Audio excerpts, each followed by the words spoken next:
I did a 3-part series earlier this year going over the different prototypes for Resident Evil 4. Haunting Ground, or as it's known in Japan, Demento, was the second draft of Resident Evil 4, and as such shares assets, art style, and an overall graphical appearance with Resident Evil 4. A non-spoiler review would be that this game is the ultimate survival horror hidden gem. You get an in-depth, out-of-the-box gameplay loop in which you need to use your dog companion, which is less of a sandbox tool and more of a living, breathing entity. You need to build trust, maintain its mood, and maintain its stamina to ensure that it follows your commands. If you do all these things, the dog will help you solve puzzles, fight off your pursuers, and find useful items. Imagine Resident Evil 4 where you play as Ashley and Leon never comes to rescue you. Instead, the dog you can free escorts you away from the nightmare. If a reverse Resident Evil 4 style escort mission survival horror game sounds the least bit interesting to you, then you should really play this. An original PS2 copy can be quite expensive, but it's still better than games like Rule of Rose because you're actually getting an engaging gameplay experience when you purchase this. Emulators can be quite glitchy, so I'd recommend setting up a PS2 with a Japanese PSN account to purchase the game at a fair price. The game itself should still be in English, but double check that. You might have noticed the strange aspect ratio. I usually do that smaller aspect ratio so my videos look better after getting compressed to Kingdom Fuck, but here it's all stretched out and weird, and that is because I recorded this footage straight from my PS2 with an AV to HDMI converter cable.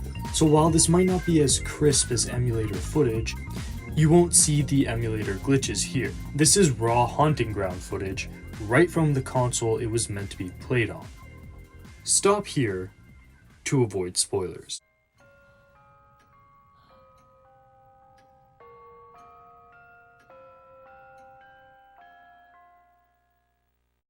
So before we get really into it, let me go over a basic story synopsis. Fiona Belli is on vacation from university, spending time with her parents. While traveling at night, they get into a car crash. Fiona wakes up as the sole survivor of the crash in a mysterious castle. It doesn't take long to realize that the 4 inhabitants, the groundskeeper, Debilitas, the maid, Daniela, the caretaker, Ricardo, and the master, Lorenzo, are hostile. With the help of her furry companion, Huey, Fiona must solve puzzles and evade her pursuers to escape the castle.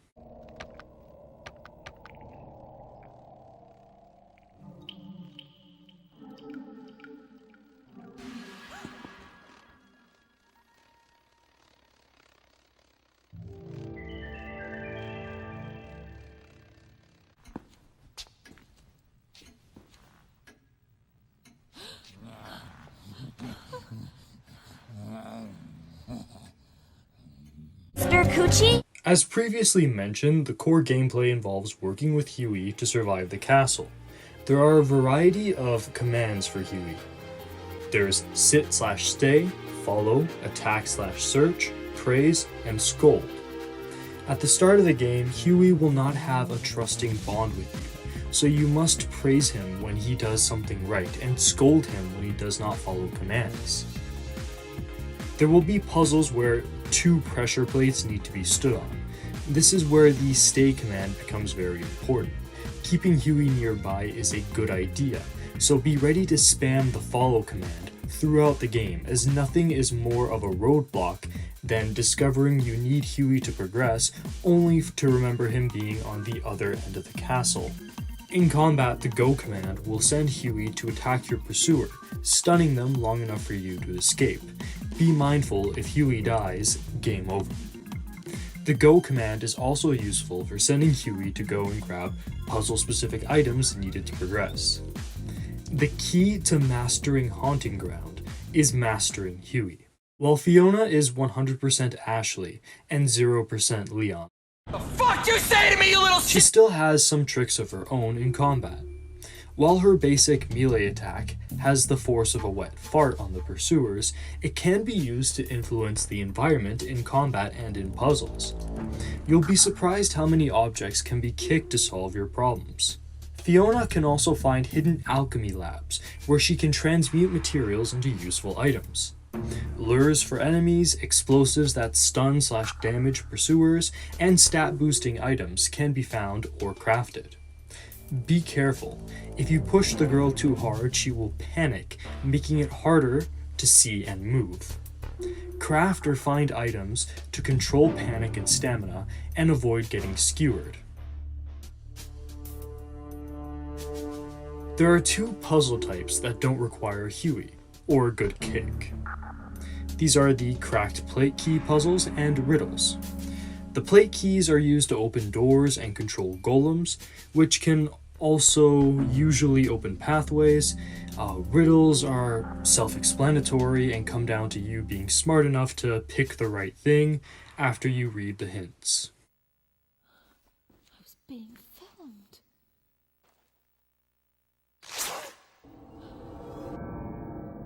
Who's there? There are 4 primary pursuers, each functioning within their own levels with minimal overlap. Some smaller foes exist, and they are massive pieces of shit. The homunculus testicle dudes hold Fiona in place for a short period of time, causing her to scream and alert the pursuer.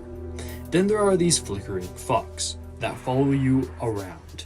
If they hit you, they cause panic and alert pursuers. It's not an issue if there's just one place in a room. However, there's multiple points in this game where all of a sudden, there's just 50 of them all at once, and it just feels unfair and really shitty. Debilitas is the first pursuer and serves as a tutorial for what to expect throughout the game. Before meeting Huey, you learn to run and hide from him. Once you find Huey, you get a tutorial on how to combat him. He's a solid starter pursuer, slow, big telegraphs, and loses your trail fairly easily. Still, if you don't know what you're doing, he will clap you. Literally. There's a lot of optional set pieces that can play out differently in the starter castle level, making Debilitas very dynamic. His section is very open to different outcomes. This provides differing experiences in multiple playthroughs. Debilitas is also special on repeated playthroughs as his boss fight dictates whether you get one of 3 of the total 4 endings. On your first playthrough, killing Debilitas grants you ending B, in which you escape the castle at the end of the game. However, if you don't use Huey to kill him and instead lure him under the chandelier and kick the pulley systems, causing it to fall on him, and you just bonk the horniness away, you get ending A, where he lives as you escape. On a second playthrough, you can repeat the chandelier tactic, but this time, if you go back to his shack, he'll grant you a key and no longer be hostile.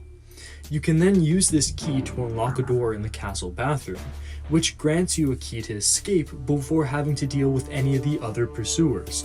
This is ending C and is a great way to beat the hard mode of the game without dealing with 75% of the bullshit or challenge. This is really useful for getting hard mode unlocks like Fiona the Frog and Plushy Huey. Daniela is everyone's favorite pursuer and with good reason. She is the perfect balance between challenge and fairness. Daniela is also the most interesting in character. She doesn't always pursue you. She's the castle maid and as such can be found cleaning and cooking during gameplay.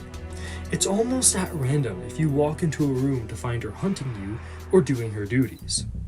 She's much quicker than Debilitas and uses weapons that give her slightly increased range. She's much more persistent and unpredictable. The mansion level that you have to run away from her in reflects the increase in difficulty with harder puzzles, more punishing layouts, and less viable hiding spots. Most hiding spots are the first place that Daniela checks if she's not already waiting for you inside. Her boss fight is much more straightforward than Debilitas. You use Huey to hold her off while you push blocks into place. Simple, but effective. The diversity in her normal gameplay makes up for the straightforward boss fight. Ricardo marks the worst part of the game. Going from a well-balanced dynamic pursuer like Daniela to this loser who is faster, relies more on the testicles of floaty fucks, and will just shoot you and instantly kill you. Yeah, you heard me. He can just gun you down and end the game instantly. The puzzles in his part of the mansion are great, utilizing riddles and Huey cooperation, but if he shows up at the wrong moment, it's just game over. A powerful moment happens here though. After solving the last mansion puzzle, you finally make it outside, and for a moment, it feels so good. For a moment, you feel like you've escaped. But then we get to the forest. Ricardo shoots Huey, leaving you extra vulnerable, so that feeling of relief, gone. This is a linear maze section that teases the next section. At the end of it, you get crazy story reveals. Also, before we move on to talking about the next level, really go out of your way to try to find Huey in this part. You really don't want to get ending D. Trust me. Now comes the water tower, the worst level in the entire game. Ricardo loses the gun but is now invisible. Great balancing, fuckwads. Basically, the water tower is a linear gauntlet to the top. Ricardo randomly shows up to slow your progress. So the strat is to run backwards and despawn him, then go back to what you were doing. Copy paste this times 20. It's boring as shit. Then your reward for making it to the top is a bunch of floaty fucks that instantly kill you. After you do this, there's this really cool puzzle at the top that has like a gimmick with you and Huey, and then you get a boss fight with Ricardo that again has another gimmicky section with Huey, some environmental interaction, and you finally fucking kill Ricardo. I could not stress this enough when I say, fuck you, Ricardo.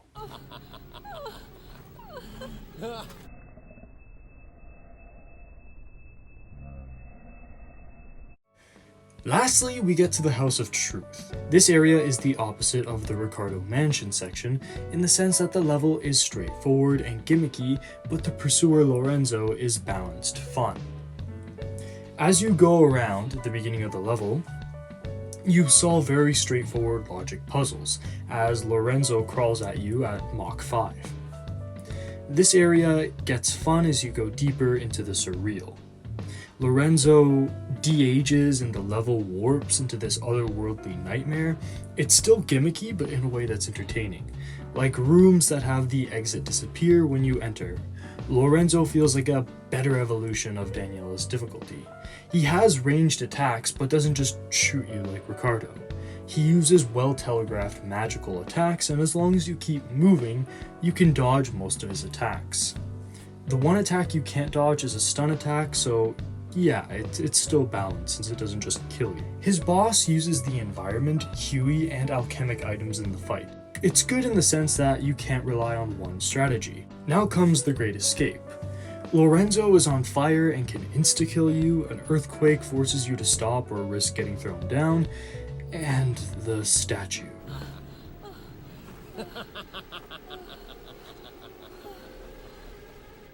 Ironically enough, the biggest gatekeeping moment of the game is right at the end of it. It's a quick time event with no button prompts. Some guides say spam square and the D-pad, and some say you just spam the sticks.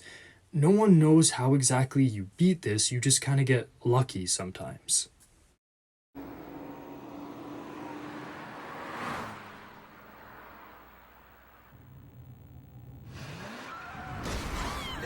One of my favorite parts about the game is the lore. The antagonists chase Fiona for more than just her body. You see, Fiona carries Azoth. Azoth is the key alchemic ingredient in the formula for immortality. Lorenzo, Ricardo, and Fiona's father Ugo are clones of Aurelius Belli, an alchemist from hundreds of years ago who utilized cloning in order to further study how to achieve immortality. This has gone smoothly until Ricardo and Ugo fight over Azoth and go against Belli's original vision. Fiona is Ugo and I think her name is like Ayla's child. So Ugo is Fiona's father. So she's going through the entire game being chased pretty much by clones of her father. It's really fucked up if you think about it too long. Just like your father, Ugo. Daddy? The game's end credits has Fiona's parents talking about Azoth, implying that they were driving to the castle to try to extract the Azoth from Fiona. Talk about keeping your enemies close. Ricardo orchestrates the car crash to seal Fiona for himself. After his death, the weakened Lorenzo takes his chance to get Azoth and start the cloning process from scratch. Debilitas is Ricardo's failed attempt to clone himself without Azoth. Debilitas doesn't understand any of this and is just down bad. Daniela, once again, is the most interesting of the enemies. She is a homunculus crafted to be the perfect woman. Like Debilitas, she is a failed experiment. While she is strikingly beautiful, she can't taste or feel, nor can she have children. She gets wildly jealous of Fiona to the point where she disobeys Lorenzo, a master she otherwise is completely loyal to. She thinks taking Fiona's Azoth will complete her and make her a real woman. She's a psychotic, sexy Pinocchio. Essence of life, of woman.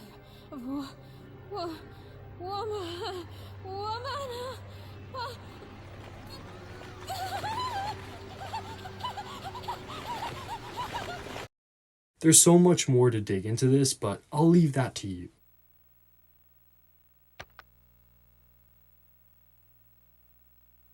Capcom knows how to do replayability and extras. Haunting Ground goes above and beyond in this regard. You have a secret bonus room, which serves as a playable menu for bonus features.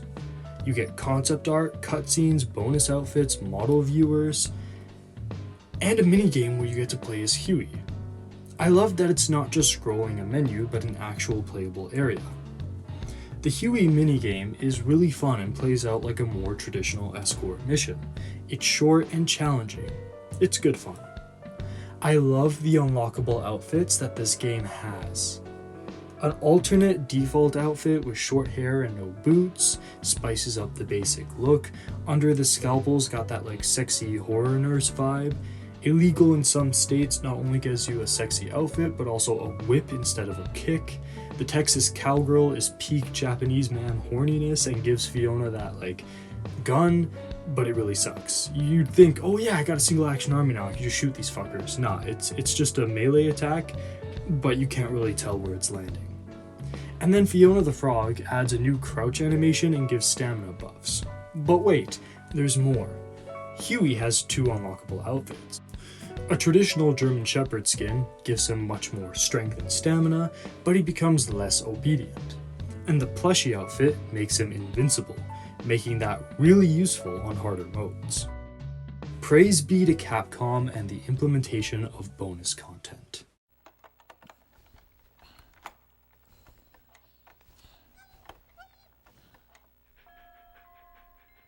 Thanks, Huey.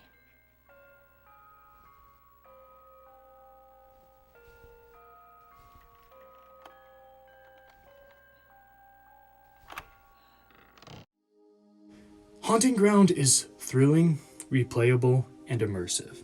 It's the perfect game for all horror fans as it offers a unique mechanical experience and an intriguing story. I first heard of this game through a Sphere Hunter video released in 2019, and as soon as I saw it, I knew this game was something special. I hope that on this Halloween, if you watch this video, I can do something like that for you. Anyways, this has been Pliskin, over and out. This is Solid Snake. Hey, subscribe to Pliskin Boy. God damn it. You heard him.